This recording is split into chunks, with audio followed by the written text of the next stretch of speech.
اعوذ باللہ من الشیطان الرجیم بسم اللہ الرحمن الرحیم رب اشرح لی صدری ویسر لی امری واحلل عقدۃ من لسانی یفقہوا قولی واجعل لی وزیرا من اہلی۔ السلام علیکم ورحمۃ اللہ وبرکاتہ۔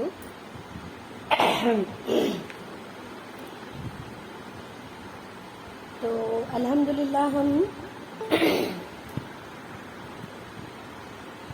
رسول اللہ صلی اللہ علیہ وسلم سے پہلے کے حالات دیکھ رہے تھے، اور میں بھی آج کے بعد ہم انشاءاللہ تعالی ان کے پردادا سے شروع کر لیں گے، اس لیے ہم تھوڑا سا پیچھے سے ریویژن کر لیتے ہیں۔ کچھ سوال آپ لوگوں سے پوچھ لوں تاکہ آپ لوگوں کے ذہن میں کتنا کلیئر ہے دور جاہلیت کے وقت کی جو چیزیں تھیں وہ کتنا سمجھ میں آ گیا ہے آپ لوگوں کے، وہ ایک بار ہم تھوڑا سا ریویژن کر لیں گے پیچھے سے۔ تو ہم نے رسول اللہ صلی اللہ علیہ وسلم کے پہلے کے جو حالات تھے عرب کے، اس کے مذہبی حالات، وہاں بت پرستی کی شروعات کیسے ہوئی، دین ابراہیمی پہ لوگ رفتہ رفتہ کیسے دین ابراہیمی سے الگ ہو گئے، اور اس بات کا انہیں احساس تک نہیں ہو پا رہا تھا کہ وہ کب کے ابراہیم علیہ السلام کے نقش قدم کو فراموش کر چکے ہیں، ہے نا، اور وہ کیسے ان چیزوں میں گرفتار ہو گئے جس کے خلاف ان کے جد امجد یعنی کہ ابراہیم علیہ السلام اور اسماعیل علیہ السلام کھڑے ہوئے تھے۔ اور یہی ہوتا ہے جب انسان اپنے دین کا اعادہ نہیں کرتا رہتا، اس کی دھول کو صاف نہیں کرتا رہتا، تو یہ لازمی ہوتا ہے کہ اس کے عقیدے میں، اس کے عمل میں چیزیں شامل ہوتی چلی جاتی ہیں اور اسے اس کا احساس نہیں ہوتا۔ آج جب میں اس کا مطالعہ کر رہی تھی پیچھے سے تھوڑا سا ریویژن کرنے کے لیے، تو عید میلاد النبی کے حوالے سے بھی بہت ساری باتیں اب اور نئی آ رہی ہیں، تو اس بات کا بہت احساس ہوا کہ ہمارے سماج میں بھی، مسلمان معاشرے میں بھی جو چیزیں بہت زیادہ ملتی جا رہی ہیں اور ہم اس کا کچھ سدباب نہیں کر پا رہے، ہم اپنے آپ کو بالکل ہیلپ لیس سمجھتے ہیں کہ اس میں ہم کیا کر سکتے ہیں، بالکل ہماری سمجھ میں نہیں آتی ہے چیزیں۔ تو یہ سمجھ آتا ہے کہ اگر ہم نے قرآن، حدیث، سیرت کو اسی طرح سے فراموش ہم کرتے گئے، اس کے مطالعے کو ہم نے اپنی زندگی کا حصہ نہیں رکھا، اس کے علم حاصل کرنے کو اگر ہم نے اپنی زندگی میں اہمیت نہیں دی، تو یہ لازمی ہے کہ یہ ہوگا۔ اور آپ سوچیں کہ انبیاء کی نسلوں میں یہ چیزیں جب آ سکتی ہیں، تو میں اور آپ تو بر صغیر میں رہتے ہیں جس میں ایک کافی عرصے پہلے کوئی نبی آیا ہوگا، اور اس کے بعد پے در پہ جو نبی آئے اس کی تعلیمات کے کچھ چھیٹے پڑے ہیں یہاں۔ اسی لیے ہم دیکھتے ہیں کہ بر صغیر میں سب سے زیادہ ہماری دینی معاملات میں ملاوٹ ہو گئی ہے، اور وہ ساری ملاوٹ ایسی ہے جو ہندوانہ رسم و رواج سے کافی میل کھاتی ہے۔ دیکھیں، جب ہم ہندوانہ رسم و رواج کی بات کرتے ہیں نا، تو ہرگز یہ نہیں ہوتا کہ یہ عمل صرف ہندوستان میں ہو رہا ہے، بلکہ جب کبھی بھی شرک نے اپنے پنجے پھیلائے ہیں تو بت پرستی کی شروعات ہوئی ہے، رسم و رواج کی شروعات ہوئی ہے، انسانوں کو خدا کا درجہ دیا گیا ہے۔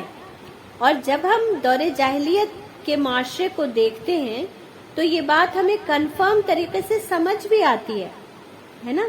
آپ دیکھیں، جب دین ابراہیمی ان لوگوں کے ہاتھوں سے پھسل گیا اور انہیں ابراہیم علیہ السلام کی تعلیمات میں سے تمام چیزیں بھولتی چلی گئیں، تو پھر کن چیزوں نے اپنی جگہ بنائی؟ بت پرستی نے، رسم و رواج نے، کاہنہ عورتوں نے، نجومیوں نے، ستاروں نے، انہی چیزوں نے تو جگہ بنائی۔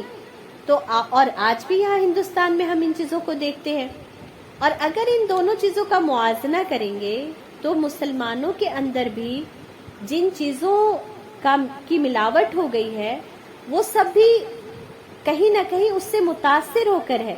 اور ہم متاثر کیوں ہو گئے؟ کیونکہ ہمارا جو اصل تھا ہم نے اسے چھوڑا، ہم نے اس کا علم حاصل کرنا لازمی نہیں سمجھا. اب جہاں پر ہم نے دور جاہلیت میں یہ پڑھا کہ وہ چڑھاوا چڑھاتے تھے، وہ اپنے فصل میں اپنے دیوی دیوتاؤں کے لیے ایک حصہ نکالتے تھے، وہ نظر و نیاز کرتے تھے. تو جب کوئی بھی انسان، یہاں پر بھی بہت سارے لوگ ایسے آتے ہیں جو کلاس لیتے ہیں اور وہ پہلے ان چیزوں میں تھے، بعد میں ان کے اندر سوال پیدا ہوتا ہے. تو کیوں ہوتا ہے؟ کیونکہ انہوں نے علم حاصل کیا، اور جب علم حاصل کرتے ہیں تو ان کو فرق سمجھ میں آ جاتا ہے کہ یہ تو ہم جو کر رہے ہیں وہ غلط ہے. جب اس کے خلاف اللہ نے ایک نبی کو پیدا کیا اور اس نبی کے ماننے والے اس کام کو کریں گے تو یہ کیسے جسٹیفائی ہو سکتا ہے نا؟ تو اس لیے اگر ہم چاہتے ہیں کہ ہمارے سماج سے یہ برائیاں دور ہوں، ختم تو مشکل ہے. ایک برائی جب آ جاتی ہے تو اس سماج سے کبھی بھی پوری طرح نہیں جاتی، اس کا کچھ نہ کچھ ذرہ رہ جاتا ہے آپ کے سماج میں. لیکن ہماری کوشش یہ ہے کہ ہم اس کو دور کر سکیں، اس کی صفائی کر سکیں. تو اس کے لیے بہترین ذریعہ یہ ہے کہ قرآن اور سیرت کی تعلیم کو جتنا عام کریں گے ہمارے لیے کام کرنا اتنا آسان ہوگا. ہم کسی کو دلیل دے کر، کسی کو بٹھا کے سمجھا نہیں سکتے، ہاں لیکن اللہ اور اللہ کا رسول سمجھا سکتا ہے، اللہ کا کلام سمجھا سکتا ہے انہیں. اللہ کے کلام میں وہ تاثیر ہے، اور اللہ کے کلام تک لوگوں کو لانے کے لیے ایک بہت بڑی جدوجہد ہے. اور یہ کیوں نہیں ہوگی؟ ظاہر ہے شیطان اس سے بہت روکتا ہے، لوگوں کے ذہنوں میں بہت ساری ایسی باتیں ڈالتا ہے کہ تمہیں پہلے سے آتا ہے، تمہیں کیا ضرورت ہے، اب تم کیا نیا سیکھ لو گی، جتنا آتا ہے اتنے پہ عمل کر لو. تو یہ تمام چیزیں، ان تمام چیزوں کا ہمیں سامنا بھی کرنا پڑے گا، اور ان تمام چیزوں سے ہمیں لڑتے ہوئے اس کام کو کرنا ہے نا، انشاءاللہ تعالی.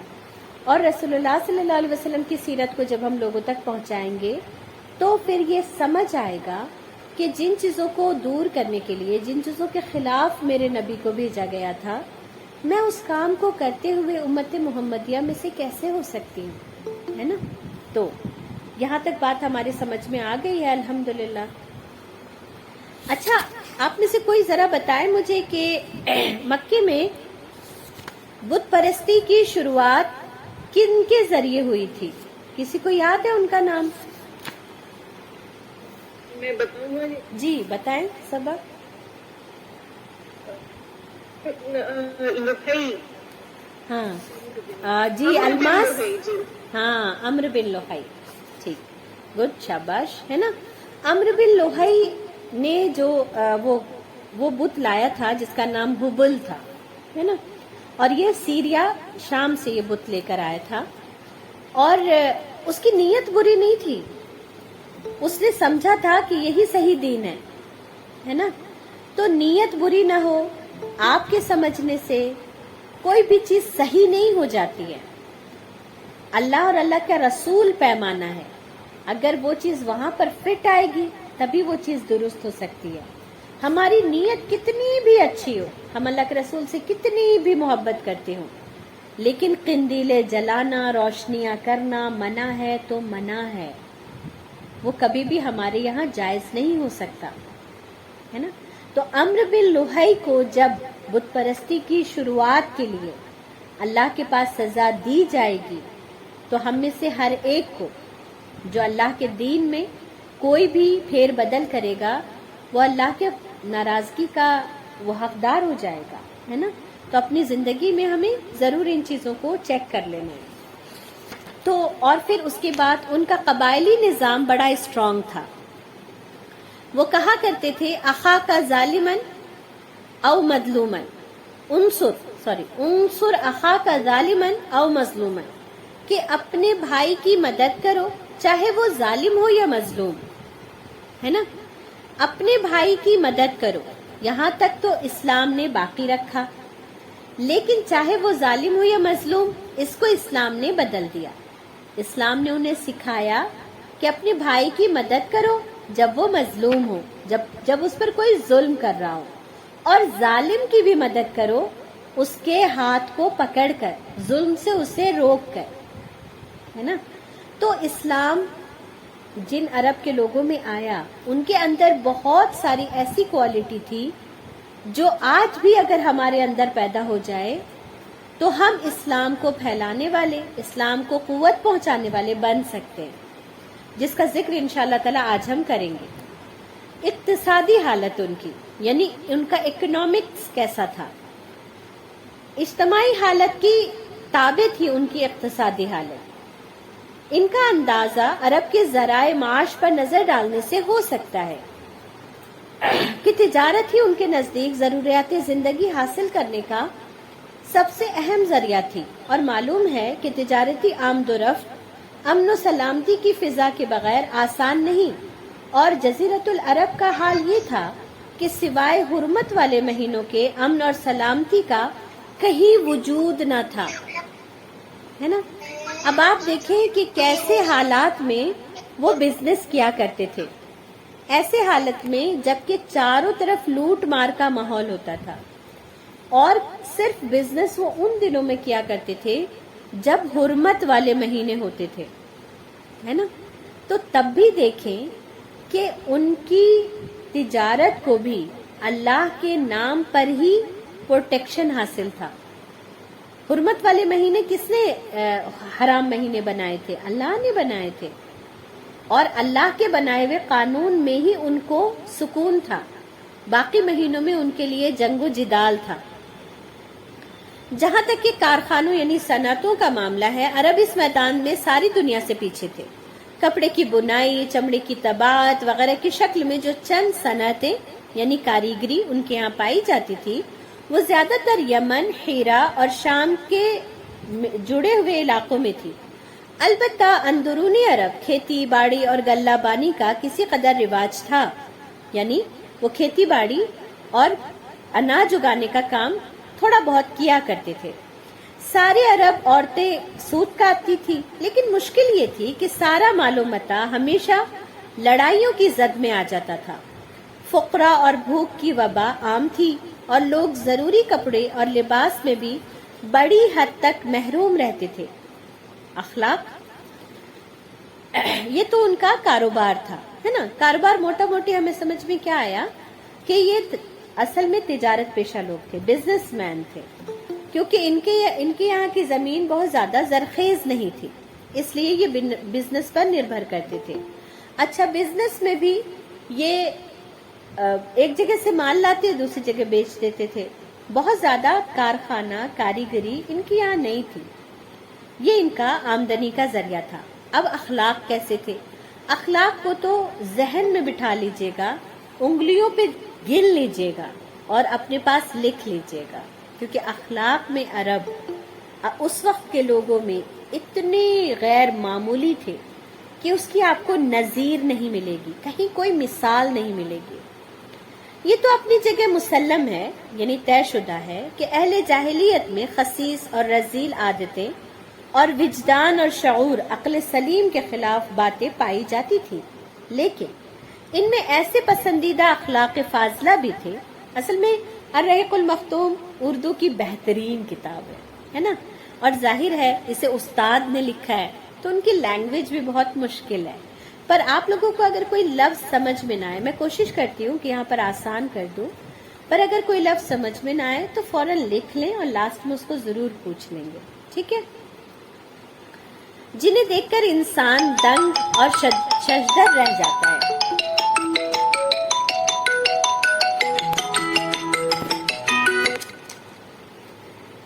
مثلاً کرم و سخاوت، دریا دلی، یہ اہل جاہلیت کا ایسا وصف تھا جس میں وہ ایک دوسرے سے آگے نکل جانے کی پوری کوشش کرتے تھے، اور اس پر اس طرح فخر کرتے تھے کہ عرب کے آدھے اشعار اسی کی نظر تھے.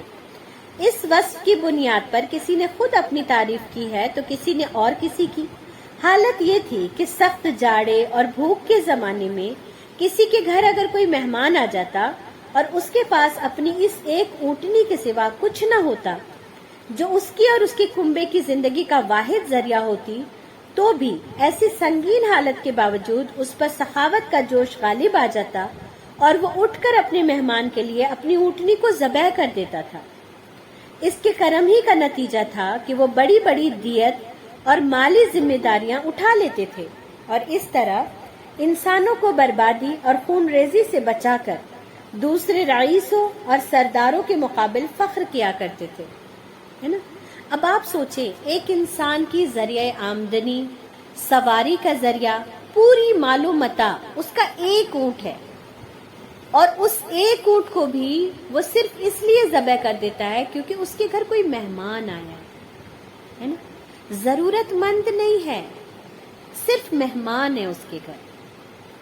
کس لیول کا ان کے اندر دوسروں کے لیے کرنے کا جذبہ تھا، مہمان نوازی تھی، میں اور آپ امیجن بھی نہیں کر سکتے۔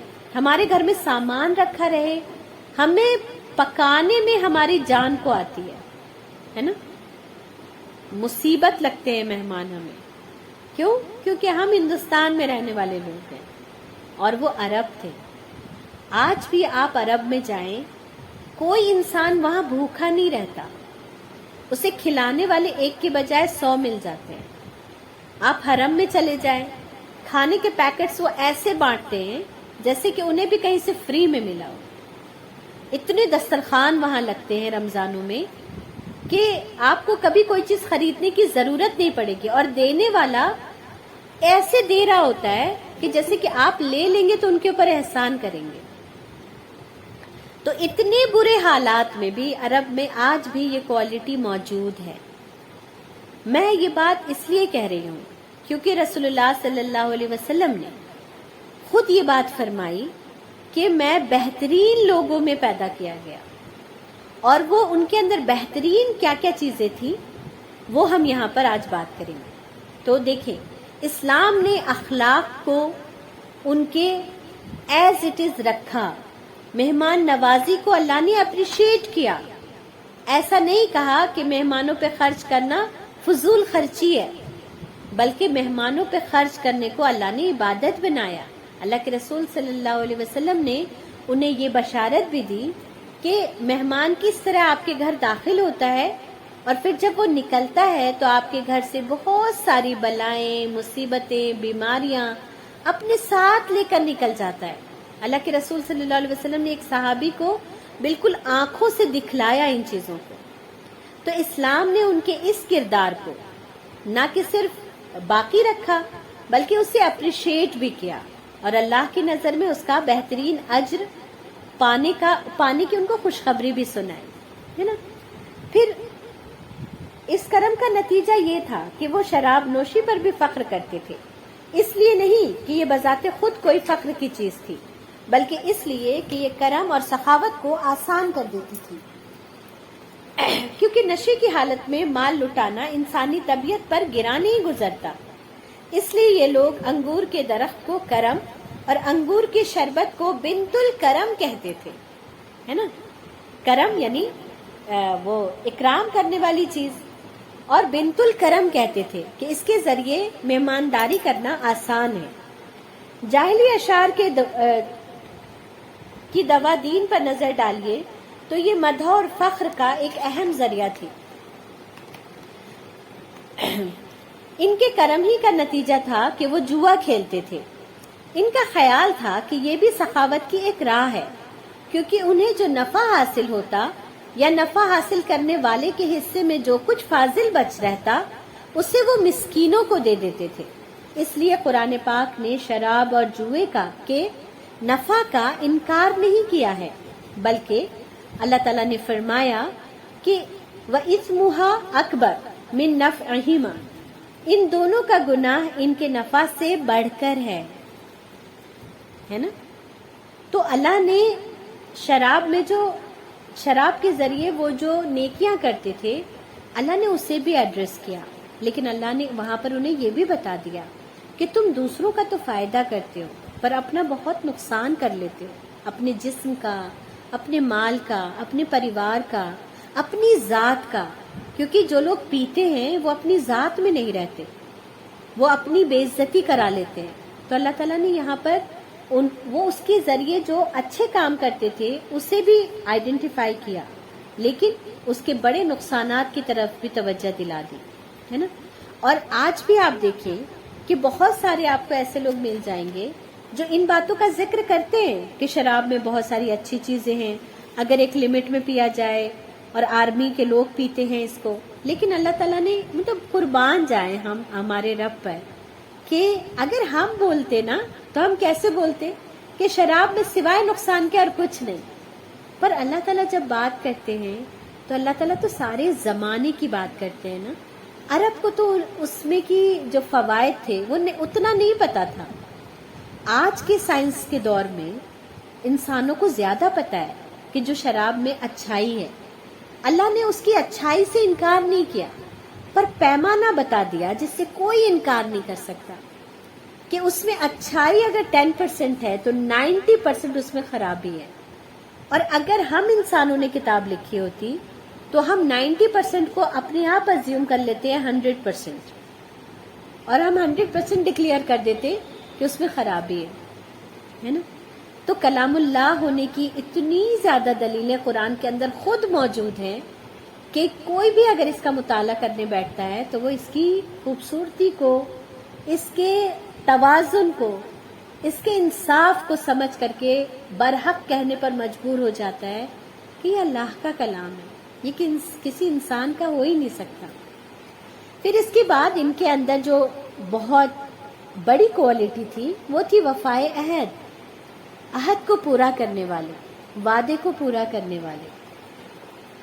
یہ بھی دور جاہلیت کے اخلاق فاضلہ میں سے تھی. عہد ان کے نزدیک دین کی حیثیت رکھتا تھا جس سے وہ بہرحال چمٹے رہتے تھے، اور اس راہ میں اپنی اولاد کا خون اور اپنے گھر بار کی تباہی بھی ہیج سمجھتے تھے.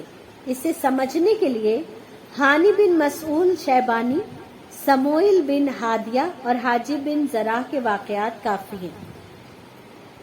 دیکھیں، یہ جو وعدہ ہوتا ہے نا، جو لوگ توڑنے کے عادی ہوتے ہیں اس کی اہمیت کو نہیں سمجھ پاتے، پر جن کے خلاف یہ وعدہ توڑا جاتا ہے ان کا کتنا نقصان ہوتا ہے، ان کی ذات کتنی ڈسٹروائے ہوتی ہے، ان کی زندگی میں کتنے پرابلمز آتے ہیں، یہ ہر اس انسان کو پتا ہے جس کے ساتھ کوئی وعدہ کیا گیا اور اسے پورا نہیں کیا گیا. ایونٹس کے جب بچوں کے ساتھ بھی وعدہ کر کے ہم اسے پورا نہیں کرتے ہیں تو بچوں کا ٹرسٹ ہم پر سے کم ہوتا ہے. ہم اس بات کو سمجھیں یا نہ سمجھیں، وہ ہمارے لیے ایک وہ بنا لیتے ہیں نظریہ کہ میری امی کو عادت ہے وعدہ کرنے کی اور اسے نہ پورا کرنے کی. آپ اس کی نظر میں ایک قابل اعتماد شخصیت نہیں رہ جاتے. اسی طریقے سے جب آپ رشتوں میں وعدہ کرتے ہیں اور اسے پورا نہیں کرتے، اسی طرح سے جب آپ اپنے ریلیشن شپ میں دوسری جگہ جاتے ہیں، بہت کچھ وعدے جذبات میں کر دیتے ہیں اور پھر اسے یاد نہیں رکھتے. اور اسی طرح سے ہم آج دیکھتے ہیں ہمارے پولیٹیشینز وعدہ کرتے ہیں اور نہیں یاد رکھتے اور کہتے ہیں یہ تو جملہ تھا، ہے نا. تو پولیٹیشین جب کہتے ہیں نا یہ جملہ تھا، امت شاہ نے جب کہا یہ جملہ تھا، ہمیں بہت برا لگا. پر ہم یہ جملے بازی ہم بھی کرتے ہیں اپنے گھروں میں، اپنے رشتوں میں، اپنے بھائی بہنوں میں. کوئی وعدہ کر لیتے ہیں اور اس سے سمجھتے ہیں کہ پورا کرنا ضروری نہیں ہے، یہ کوئی بگ ڈیل نہیں ہے. کیا ہوا تو میں نے اسے کہہ دیا تھا، اب میں نہیں کر سکتی ہوں. سپوز کوئی کہہ دیتا ہے میں تمہارے بچے کی فیس دوں گی، اور پھر اس کے بعد آپ 4-6 مہینہ دے کے کہہ دیتے ہیں کہ میں اب نہیں دے سکتی، میرے لیے مشکل ہو رہی ہے. لو بھائی، تو کیا اپنے نہ کھاؤں، آپ کا فیس دوں؟ آپ نے اتنی بڑی کمٹمنٹ کی، کچھ سوچ کے کیا ہوگا، آپ نے بھی اپنا آگے اور پیچھے چیک کر لیا ہوگا. اور اب جب آپ آدھے سال میں کسی کو یہ کہہ رہے ہیں تو آپ اس کا سپنا چھین رہے ہیں، آپ اس کی پوری ذات کو ڈسٹروائے کر رہے ہیں. آپ کو کیوں نہیں سمجھ آ رہا ہے نا؟ اور اس لیے دیکھیں کہ محمد رسول اللہ صلی اللہ علیہ وسلم کو اللہ نے جس قوم کے درمیان بھیجا وہ وفا کرنے والے لوگ تھے، وہ عہد کو پورا کرنے والے تھے. تبھی تو انہوں نے اللہ اور اللہ کے رسول سے جو عہد کر لیا وہ مرتے دم تک پورا کیا. ہمیں لگتا ہے نا کہ صحابہ کرام کیسے لوگ تھے، کس دنیا میں پیدا ہوئے تھے، یہ کیسے ایک بار کہہ دیتے تھے لا الہ الا اللہ محمد الرسول اللہ اور ان کی زندگی بالکل چینج ہو جاتی تھی. مصعب بن عمیر ہیں، صبح ایک کپڑا پہن رہے، شام ایک کپڑا پہن رہے، عطر ایسا لگا رہے کہ پوری مکے کی گلیاں مہک جا رہی ہیں. اور جب اسلام قبول کر لیا، لا الہ الا اللہ کہہ دیا، تو بس اب سب کچھ چھوڑنے کو تیار ہو گئے. یہ وہ کیوں کر پائے؟ کیونکہ وہ عرب تھے، کیونکہ ان کے خون میں ایفائے عہد تھا، کیونکہ وہ ایفائے عہد نبھانا جانتے تھے. وہ ایسے لوگ نہیں تھے کہ صبح کچھ شام کچھ. اور تبھی اللہ نے ان سے اتنا بڑا کام لیا. اگر ہم بھی چاہتے ہیں کہ اللہ ہم سے کام لے تو ہمیں کچھ صفات اپنے اندر ڈیولپ کرنی ہوگی. یہ وہ عادتیں ہیں جو انسان ڈیولپ کر سکتا ہے، اور اللہ جانتا ہے میرے بندے کر سکتے ہیں. تبھی اللہ نے ہم پر یہ چیزیں ڈالی بھی ہیں. اور دیکھیں آپ، عہد نبھانا، اللہ نے اس کو بھی اپریشیٹ کیا اور اسلام کا جز رکھا اسے کہ جب تم کسی سے وعدہ کرو تو اسے پورا کرو، ہے نا. اور اگر وعدہ کر لیا ہے اور پورا کرنے میں پرابلم ہو رہی ہے تو اللہ ہے نا، اللہ سے مدد مانگے، اللہ پورا کروائے گا. تو جتنے لوگ بھی یہاں پر سن رہے ہیں، جس کسی نے زندگی میں جب کسی سے بھی کوئی عہد کیا ہے، چاہے آپ کے تعلقات اس سے اچھے ہوں یا نہ ہوں، عہد کو ضرور پورا کریں.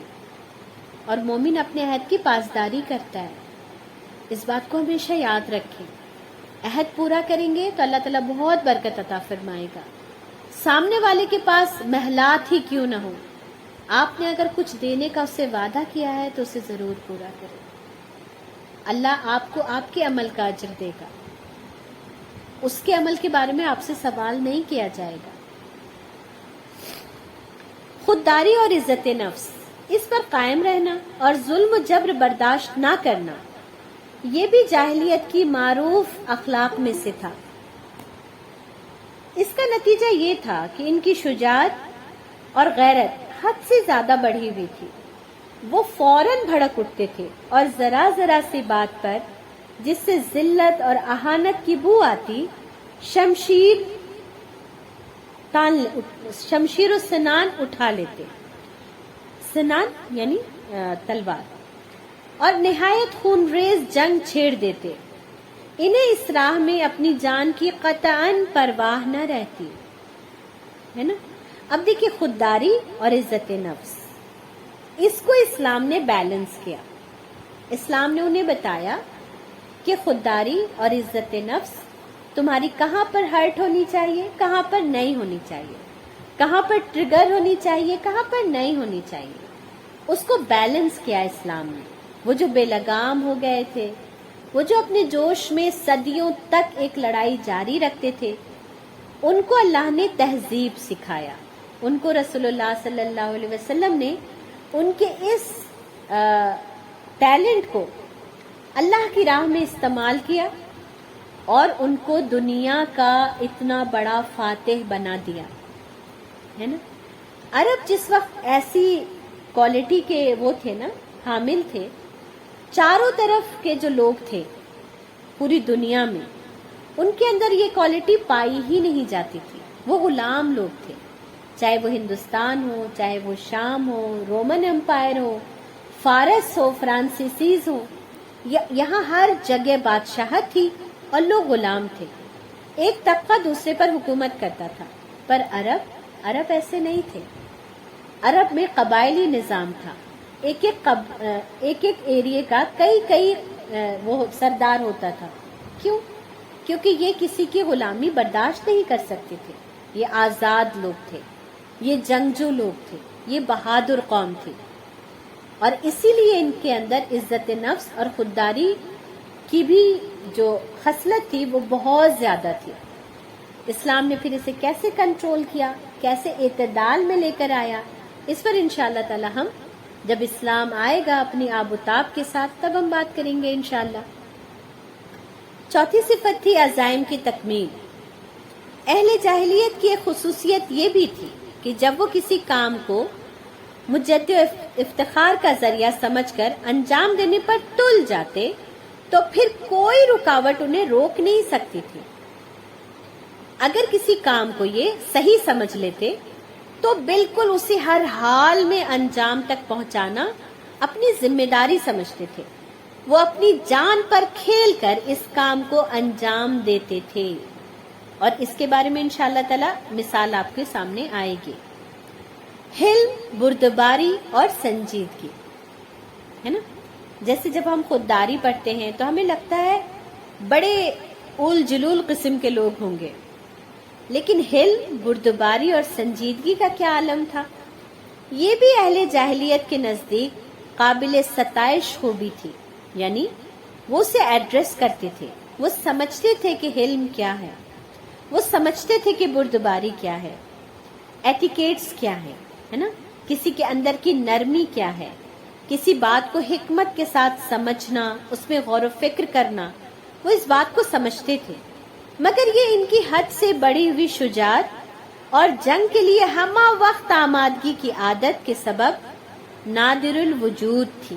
یعنی بہت کم لوگوں میں یہ پائی جاتی تھی، لیکن وہ اسے جانتے تھے، پہچانتے تھے، سمجھتے تھے.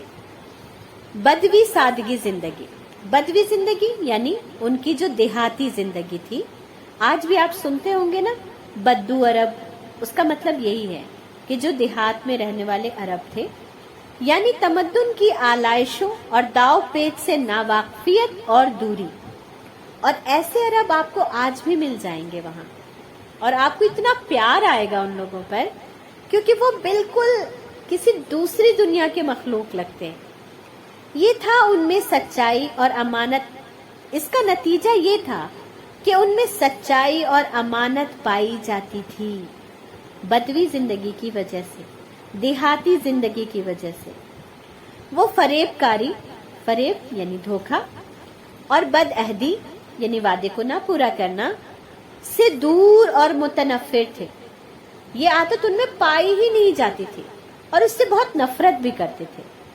ہم سمجھتے ہیں کہ جزیرۃ العرب کو ساری دنیا سے جو جغرافیائی نسبت حاصل تھی، اس کے علاوہ یہی وہ قیمتی اخلاق تھے جن کی وجہ سے اہل عرب کو بنی نوع انسانی کی قیادت یعنی کہ ان کی لیڈرشپ اور رسالت عامہ یعنی کہ پیغمبری، رسول بھیجنے کا بوجھ اٹھانے کے لیے منتخب کیا گیا.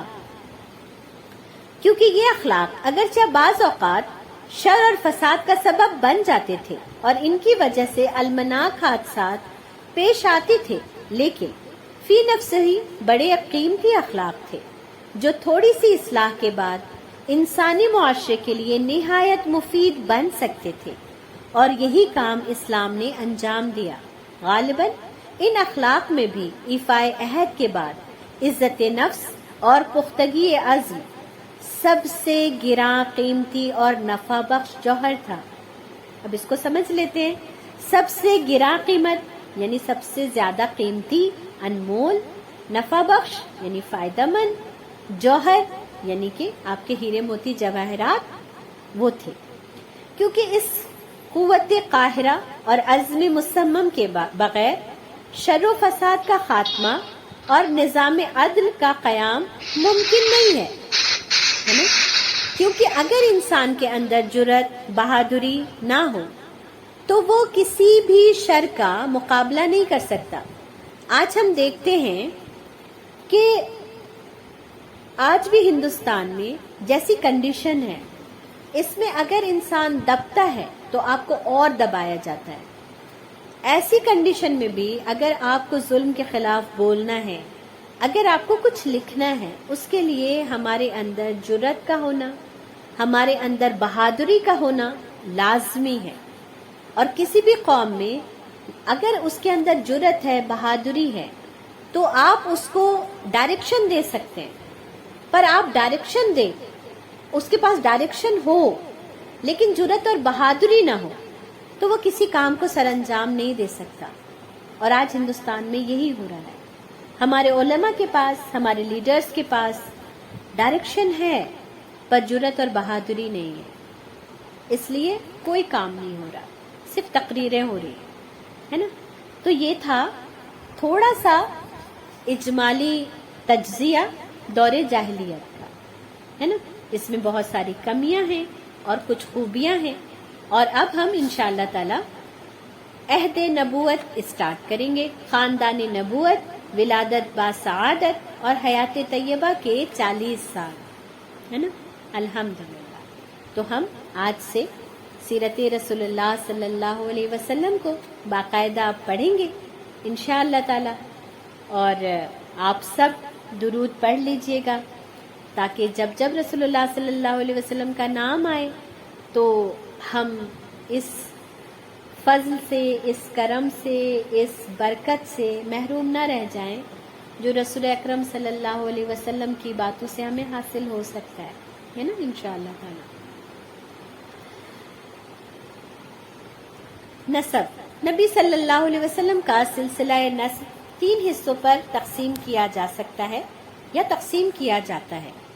ایک حصہ جس کی صحت پر یعنی کہ جس کے صحیح ہونے پر اہل سیر یعنی کہ سیرت لکھنے والے اور ماہرین اسناد یعنی کہ نسب بتانے والے کا اتفاق ہے، یہ عدنان تک آ کر رک جاتا ہے۔ دوسرا حصہ جو سیرت نگاروں کے لیے ہے وہ عدنان سے اوپر تک ابراہیم علیہ السلام تک جاتا ہے، اور تیسرا ابراہیم علیہ السلام سے بھی اوپر آدم علیہ السلام تک جاتا ہے۔